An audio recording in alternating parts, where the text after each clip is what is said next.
todos e todas. Meu nome é Igor Prado, sou estudante do curso de Educação Física e irei apresentar nesse vídeo o perfil do comportamento humano dos 15 aos 20 anos. Essa apresentação faz parte da disciplina Psicologia da Educação 1, sendo ministrada pela professora Rita Herbes, na Universidade Federal de Catalão. Para começar a explicar o tema, precisamos dividir em 5 características: cognitivas, sociais, emocionais, físicas e riscos. O comportamento humano dos 15 aos 20 anos abrange fases muito importantes para o indivíduo, pois é uma das últimas etapas do seu desenvolvimento cognitivo. Define-se comportamentos sociais que ainda podem se alterar. Apresenta a última etapa do seu desenvolvimento físico ou crescimento, e a grande exposição a riscos e escolhas. Então vamos começar. Olá a todas e todos, meu nome é Sebastião e eu vou apresentar para vocês um pouco sobre as características cognitivas que são apresentadas na faixa etária dos 15 aos 20 anos. Para começar, temos que falar sobre o cérebro do adolescente, pois esta é uma obra ainda inacabada. Diversas estruturas cerebrais envolvidas nas emoções, julgamento, organização do comportamento e autocontrole ocorrem nesse período da puberdade e o início da vida adulta. Em resumo, nesse período começa com uma grande produção de substância cinzenta no cérebro, mas depois essa produção diminui bastante, o que faz com que, à medida que a conexão entre os neurônios, que é chamado de sinapses, não são utilizadas, essas são desativadas, e aquelas que permanecem são fortalecidas. Então, da metade para o final da adolescência, os jovens têm menos conexões neurais. Porém, elas são mais fortes, mais regulares e mais eficazes, o que torna o processamento cognitivo mais eficiente. Logo, a estimulação cognitiva na adolescência é crucial para o desenvolvimento do cérebro. As experiências e atividades que os adolescentes tiverem nesse período serão mantidas e fortalecidas, e isso vão gerar bases neurais que serão utilizadas pelo resto de suas vidas. Assim, as conexões neurais que se tornarão fortalecidas e as que ficarão fracas é altamente relacionada com a experiência. E através de pesquisas foi identificado 2 amplas categorias de mudanças na cognição do adolescente: a mudança estrutural e a mudança funcional. A mudança estrutural se relaciona com a memória de trabalho e a quantidade alta de conhecimento armazenada na memória a longo prazo. O aumento da memória de trabalho permite a adolescentes mais velhos lidar com problemas complexos ou tomar decisões que tenham informações múltiplas. Já o armazenamento na memória a longo prazo contém 3 produtos que são eles: o conhecimento declarativo, que se consiste no saber que, ou seja, todo o conhecimento factual adquirido por uma pessoa. Por exemplo, saber que o ex-presidente Bolsonaro foi o único presidente a não ser reeleito no Brasil e que 2 mais 2 é igual a 4. Já o conhecimento procedual consiste no saber como. São habilidades adquiridas pelo indivíduo, como ser capaz de dirigir um carro ou de como desenhar. E por último, o conhecimento conceitual, que consiste no saber porquê. É um entendimento de que, por exemplo, por que devemos preservar a natureza a fim de diminuir os impactos ambientais, ou por que as vacinas são importantes. Agora, entrando na mudança funcional, que para obter informações, reatar e manipular elas, é necessário o uso dos aspectos funcionais da cognição, que são melhorados na adolescência. Alguns exemplos são aprender, lembrar, raciocinar, atenção seletiva e tomada de decisão. Outro fator é o desenvolvimento da linguagem, que passa a ganhar um refinamento na adolescência. O vocabulário continua a crescer à medida que o conteúdo da leitura se torna mais adulto. Entre os 16 e 18 anos, o jovem médio conhece aproximadamente 80.000 palavras. Conseguem definir e discutir termos abstratos como amor, justiça e liberdade. Tornam-se mais conscientes das palavras como sendo também símbolos que podem ter múltiplos significados, como ironias, trocadilhos e metáforas. Adolescentes criam seu vocabulário próprio, que fortalece a identidade do grupo e afasta os adultos. O vocabulário pode diferir por gênero, etnia, idade, região geográfica, vizinhança, tipo de escola e varia de grupo para grupo, no geral.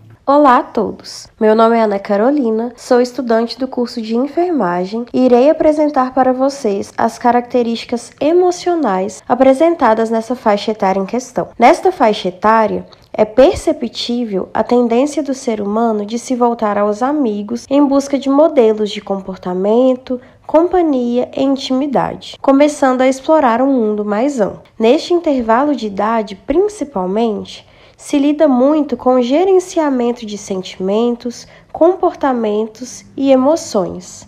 É um tempo de grandes descobertas na vida acadêmica, como o início da realização de vestibulares e também na vida pessoal, como procura por empregos, relacionamentos e família. Para formar sua identidade, esta faixa etária precisa afirmar e organizar suas habilidades, suas necessidades, seus interesses e seus desejos de modo a definir os papéis que irão desempenhar na sociedade. A aparência nesta faixa etária também é considerado um dos maiores fatores que modificam o estado de espírito da pessoa, e isto faz com que o lado emocional seja grandemente afetado e testado a todo momento. Olá a todos, meu nome é Giovana, sou estudante do curso de enfermagem e irei apresentar para vocês as características físicas das pessoas entre 15 e 20 anos.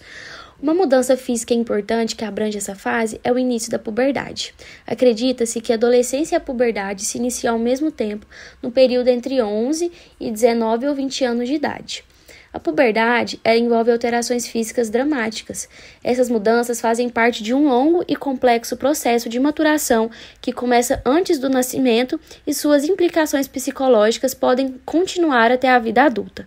A puberdade é o resultado da produção de vários hormônios que contribuem para o surgimento de várias mudanças na adolescência. Hormônios como o LH e o FSH atuam na produção de testosterona pelos testículos dos meninos e nas meninas, estimulando a produção de estradiol e progesterona. E é por ação da testosterona, estradiol e progesterona que se iniciam as alterações físicas em meninos e meninas. Esses hormônios, eles atuam no crescimento de pelos púbicos, axilares e faciais e também contribui para o crescimento mais rápido do corpo, para a maior oleosidade da pele e para o desenvolvimento de odores corporais. Logo após, ocorre o segundo estágio. Nesse estágio, os ovários das meninas aumentam a produção de estrogênio, que estimula o crescimento dos órgãos genitais femininos e o desenvolvimento dos seios e dos pelos púbicos e axilares. Nos meninos, os testículos aumentam a produção de androgênios, principalmente testosterona, que estimula o crescimento dos órgãos genitais masculinos, da massa muscular e dos pelos do corpo. É durante a puberdade que os primeiros caracteres sexuais se desenvolvem, órgãos sexuais internos e externos masculinos e femininos. Nas meninas, os ovários, as tubas uterinas, o útero, o clítoris e a vagina. Nos meninos, os testículos, o pênis, o saco escrotal, as vesículas seminais e a próstata amadurecem e aumentam de tamanho. Os caracteres secundários são sinais fisiológicos do amadurecimento sexual que não envolvem diretamente os órgãos sexuais, por exemplo, os seios das meninas e os ombros largos dos meninos. Outros caracteres sexuais secundários são as alterações na voz e na textura da pele e o desenvolvimento muscular. Os pelos púbicos, que a princípio eram lisos e sedosos, eventualmente tornam-se grossos, escuros e encaracolados. Também é nessa fase da adolescência que ocorre o estirão do crescimento. Nas meninas acontece por volta dos 9 anos e meio aos 14 anos e meio e nos meninos entre 10 anos e meio e aos 16 anos e meio. Meninas entre a idade de 11 e 13 anos tendem a ser mais altas, mais pesadas e mais fortes que os meninos da mesma idade, mas após o estirão de crescimento, os meninos ficam novamente maiores. As meninas normalmente atingem sua altura total aos 15 anos e os meninos aos 17 anos. Além disso, existem diversos fatores de estilo de vida que estão fortemente associados à saúde e condição física. Por exemplo, dieta e controle do peso, atividade física, sono, tabagismo, uso de álcool e drogas e o estresse são exemplo das influências diretas. Já as influências indiretas associam-se ao nível socioeconômico, raça, etnia e relacionamento, e esses fatores impactam diretamente a saúde física e emocional no desenvolvimento dessa fase. O que se observa é que os adultos jovens cada vez mais padecem de uma série de riscos relacionados à saúde associadas a estilos de vida moderno. Hoje, baseado em estudos, observa-se fatores que influenciam o padrão de saúde desses jovens. Com o avanço da tecnologia, hoje se tem um rastreamento genético que possibilita com que os cientistas descubram as raízes genéticas de muitos distúrbios, como, por exemplo, o da obesidade e de certos tipos de câncer, incluindo câncer de pulmão, de próstata e de mama, e problemas de saúde mental, como alcoolismo e depressão. Olá a todos e todas, meu nome é Bárbara, sou estudante do curso de Ciências Sociais e irei apresentar para vocês as características de risco que ocorrem frequentemente nas pessoas entre 15 e 20 anos. Comportamentos de risco são definidos como a participação em atividades potencialmente capazes de comprometer a saúde física e mental.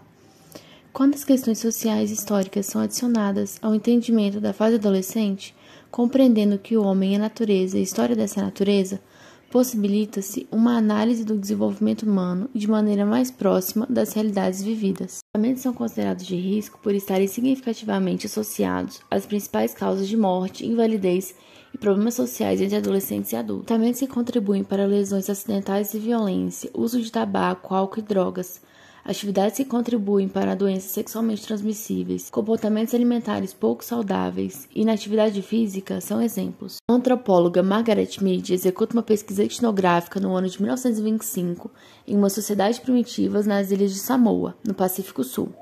Mead critica o fato de que, na época, os teóricos observavam as condutas dos adolescentes norte-americanos e justificavam suas hipóteses à medida que as dificuldades se denunciavam.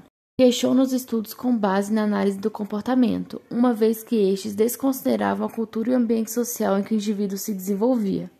A antropóloga observa como determinadas atitudes dependiam do ambiente social. Em seu livro, Papalha e Feldman apresentam alguns fatos sobre o comportamento de risco durante a adolescência. Distúrbio do sono. A privação de sono entre adolescentes tem sido chamada de epidemia. Uma média de 40% de adolescentes, em um estudo de 28 países industrializados, relataram sonolência matinal pelo menos uma vez por semana. E 22% disseram que se sentem sonolentos quase todos os dias. A privação de sono pode diminuir a motivação e causar irritabilidade. A concentração e o desempenho escolar podem ser afetados. A sonolência também pode ser fatal para adolescentes que dirigem. Estudos revelam que jovens entre 16 e 29 anos são mais propensos a estar envolvidos em acidentes causados por adolescentes que dormem ao volante. Especialistas em sono reconhecem agora que mudanças biológicas estão por trás dos distúrbios de sono dos adolescentes. O momento da secreção do hormônio melatonina é um indicador de quanto o cérebro está pronto para dormir. Após a puberdade, essa secreção ocorre durante a noite, mas os adolescentes ainda necessitam de tanto sono quanto antes. Portanto, quando eles dormem mais tarde que as crianças mais novas, eles também precisam levantar mais tarde. Transtorno de alimentação e imagem corporal. A boa nutrição é importante para sustentar o crescimento rápido da adolescência e para estabelecer hábitos alimentares saudáveis que vão persistir até a idade adulta. Às vezes, a determinação de não ter excesso de peso pode resultar em problemas mais graves do que o próprio excesso de peso. A preocupação com a imagem corporal pode resultar em esforços obsessivos para controlar o peso. Em razão do aumento normal de gordura corporal nas meninas durante a puberdade, muitas, principalmente se tiverem um desenvolvimento púber e avançado, ficam descontentes com a aparência, refletindo a ênfase cultural nos atributos físicos das mulheres. A preocupação excessiva com o controle de peso e a imagem corporal podem ser sinais de anorexia nervosa ou bulimia nervosa, ambas envolvendo padrões anormais de ingestão de alimentos. A anorexia nervosa ou a autoinanição é potencialmente fatal. Sabe-se que uma porcentagem estimada de 0,3 a 0,5% de meninas e mulheres jovens, e uma porcentagem menor, porém crescente, de meninos e homens em países ocidentais é afetada. As pessoas com anorexia têm uma imagem corporal distorcida. Embora geralmente estejam gravemente abaixo do peso, acreditam que estão gordas. Os primeiros sinais de advertência incluem uma dieta determinada e secreta, insatisfação após perder peso, metas de peso mais baixo após atingir um peso inicial desejado, excesso de exercícios e interrupção da menstruação regular. A pessoa com bulimia nervosa regularmente ingere quantidades enormes de alimento em um curto período, então podem tentar purgar a autoingestão calórica através da autoindução do vômito, de dietas rigorosas ou jejum, de exercícios excessivamente vigorosos, de laxantes, enemas ou diuréticos. As pessoas com bulimia geralmente não estão acima do peso, mas são obcecadas por seu peso e forma. Elas tendem a ter autoestima baixa e podem ser esmagadas pela vergonha, pelo autodesprezo e pela depressão. A prevalência de depressão aumenta durante a adolescência. Uma média anual de aproximadamente 9% de adolescentes de 12 a 17 anos experimentou pelo menos um episódio de depressão maior, e apenas cerca de 40% deles havia sido tratado. As taxas geralmente aumentam com o aumento da idade. A depressão em pessoas mais jovens não se manifesta necessariamente como tristeza, mas como irritabilidade, tédio ou incapacidade para experimentar prazer. Uma das razões por que a depressão precisa ser levada a sério é o perigo do suicídio. Meninas adolescentes, especialmente aquelas que estão começando a amadurecer, são mais propensas a ficarem deprimidas do que meninos adolescentes. Essa diferença de gênero pode estar relacionada a alterações biológicas na puberdade. Estudos mostram uma correlação entre avanços da puberdade e sintomas depressivos. Outros possíveis fatores são o modo como as meninas são socializadas, sua maior vulnerabilidade a estresses nas relações sociais. Além do gênero feminino, os fatores de risco para depressão incluem ansiedade, medo do contato social, eventos estressantes, doenças crônicas como diabetes ou epilepsia, conflito entre pais e filhos, abuso ou negligência, uso de álcool ou drogas, atividade sexual e ter um dos pais com histórico de depressão. Uso de álcool, drogas e atividade sexual tende mais a resultar em depressão em meninas do que em meninos. Problemas de imagem corporal e transtorno da alimentação podem agravar os sintomas depressivos. Olá, meu nome é Gabriela, eu sou estudante do curso de História e hoje eu vou apresentar algumas características sociais do desenvolvimento de jovens dos 15 aos 20 anos. Para compreendermos o tema, é necessário abordar tópicos como a busca de identidade, a sexualidade, os relacionamentos familiares e extrafamiliares e a introdução de alguns comportamentos nocivos. A identidade no período da adolescência é apresentada como um conceito a ser construído e logo desconstruído. O texto perpassa pela sensação de que o adolescente construiu uma imagem de si mesmo regada de valores, cultura e expectativas que agora se veem em confronto com uma nova necessidade, a de se entender como um indivíduo pertencente a uma sociedade, a construção de seus próprios ideais e o desenvolver da sexualidade. Esse confronto é conhecido como crise de identidade, e há quem diga crise dos 20, um momento da vida que nos pegamos pensando sobre quem somos, o que estamos fazendo ou no que acreditamos para o futuro. Essa construção da identidade se apresenta em 4 fases, sendo a primeira aquela que representa os jovens já decididos sobre suas ocupações profissionais e acadêmicas e crenças religiosas, e a última aquela que dispõe de jovens indecisos, sem definições de ocupação do próprio futuro. A pesquisa relaciona, respectivamente, os jovens de melhor desempenho a uma família bem estruturada, que apoia e incentiva os filhos nas tomadas de decisões promissoras. Já os adolescentes indecisos são ligados a famílias menos atenciosas, que não acompanham ou não se interessam pelas decisões dos filhos. É necessário entendermos que esse estado é transitório. Um jovem pode estar completamente decidido e, por sua vez, ter uma crise de identidade que o leve a questionar todas as pretensões feitas do futuro. A pesquisa explica que essa classificação das fases do desenvolvimento da identidade também está intimamente ligada à construção da autoestima.